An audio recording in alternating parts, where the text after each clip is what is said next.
तुम्हाला काय वाटतंय, म्हणजे आता 2008 पासून तुम्ही या संस्थेच्या अंतर्गत काम करताय महिलांसाठी, तर या महिलांच्या समस्या कधी सुटतील असं वाटतंय? अर्थात समस्या कोणाची कधीच संपलेली नाही आहे, एक ना एक दुसऱ्या वाढतच जातात, पण तरी सुद्धा एका लेवलवरती हे चित्र आपल्याला बदललेलं कधी पाहायला मिळेल? मी तरी पॉझिटिव्हलीच विचार करते, कारण मला आठवते जेव्हा मी लहान होते त्यावेळेला बऱ्याच मुली, माझ्याच आजूबाजूच्या मुली ज्या गरीब होत्या त्या स्कूललाही जात नव्हत्या. पण आता ग्रामीण भागातल्या मुली ज्या आहेत त्या पुढचं शिक्षण नसेल तरी 10वी पर्यंत तरी ॲटलिस्ट शिक्षण घेत आहेत का, म्हणजे गव्हर्नमेंटकडनं जे फ्री आता शिक्षण आहे आणि जे फ्री खाणं आहे जे मिळतंय त्या आशेने तरी ह्या मुली शाळेला जात आहेत. हा मला वाटतं एक पाऊल आपला पुढं आपण एनिवेज उचललेला आहेच.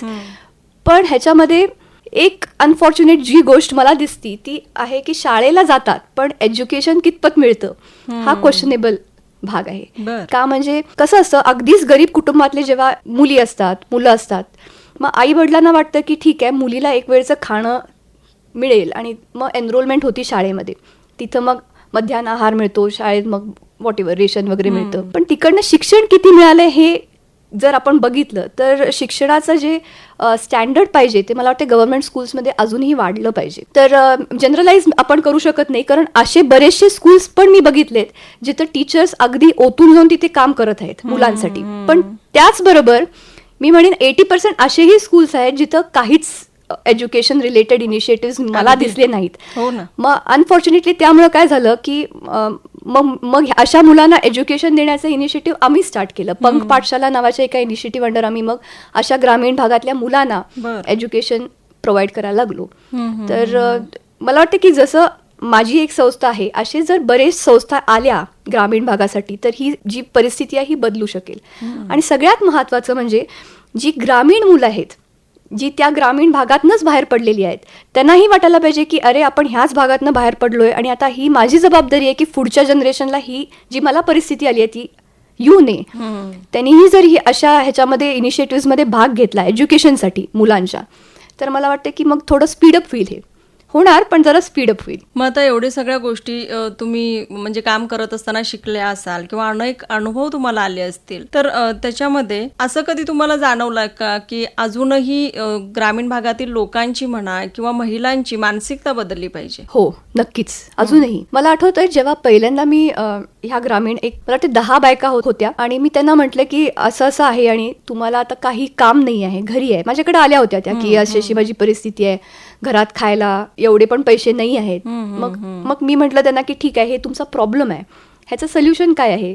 मी जर तुम्हाला शिकवलं की चला तुम्ही शिलाईचं काम शिका, सगळ्यात मला माझ्याप्रमाणेच त्या बायकांना जर काहीतरी शिकवायचं असेल तर शिलाईचं काम असं आहे की मग ठीक आहे एक मशीन दिलं की त्यांना शिलाई शिकवायला इझी जाईल माझ्या ह्याच्याने. पण ते घरातनं आता आम्ही बाहेर कसं पडणार, आणि ते आहे अजूनही की पुरुषांना वाटतंय की जर बाई बाहेर जाऊन काम करायला लागली तर मग माझा काय उपयोग आहे, लोक काय म्हणतील, ही भीती अजूनही आहे. मग जर तुम्हाला प्रॉब्लेम असेल आणि त्याला सोल्युशन पण पाहिजे असेल आणि आता जग कुठे चाललंय, ही मानसिकता जर आपल्याला बदलायची असेल तर डेफिनेटली या बायकांच्या बरोबर आपल्याला संवाद साधायला पाहिजे, त्यांची मानसिकता बदलायला पाहिजे, त्याचबरोबर त्यांच्या घरातल्या लोकांची मानसिकता बदलायला पाहिजे. कारण कसं आहे, युजली सेशन्समध्ये आम्ही पण काय करतो की बायकांच्या बरोबर त्यांच्या सासूबाईंचं पण सेशनमध्ये इन्क्लूड आम्ही करतो. का, म्हणजे जे जनरेशन्स अगोदर झालेलं आहे तेच जर आपण कंटिन्यू करत गेलो मग बदल कधी होणार? तुम्ही हे अनुभवला, ठीक आहे, आता पुढच्या जनरेशननी हे अनुभवू नये म्हणून आपण काय करू शकतो, ह्याच्यासाठी मग कोलॅबोरेटिव्ह अप्रोचेस पाहिजे की घरातल्या लोकांना पण आपल्याला समजवायला पाहिजे. तर बाई जर घट्ट असेल तरी अजूनही आपली भारतीय संस्कृती अशी आहे की घरातल्या लोकांच्या विरोधात जाऊन तरी बाई काम करणार नाही, ॲटलिस्ट आपल्या रुरल भागात तरी हे दिसून येणारच नाही आपल्याला. मग त्याच्यासाठी पूर्ण कुटुंबालाच आपल्याला अप्रोच करावं लागणार, ना की एका बाईला. मग हेही करत असताना खूप चॅलेंजिंग असणार, कारण त्यांची मनस्थिती बदलणं किंवा त्यांची मेंटॅलिटी बदलणं हे काही साधी सोपी गोष्ट नाहीये आणि एका दिवसात न होणारी सुद्धा आहे. बरोबर आहे. म्हणूनच मी म्हणते ना की आमच्या फाउंडेशनचा अप्रोच जे आहे की लॉंग टर्म अप्रोच आहे. त्यामुळं असं नाही दिसून येणार की माझ्याकडनं एकदमच हजारो बायका बाहेर पडल्या, ते होऊच शकणार नाहीये. पण असंच आहे की एक कुटुंबच बदलेल जर एका बाईचं आपण विचारधारणा बदलली किंवा एका कुटुंबाची विचारधारणा बदलली आणि त्या लोकांना जर आपण शिक्षण दिलं तर मग त्या पूर्ण कुटुंबाचं फ्युचर आपण बदलत आहे.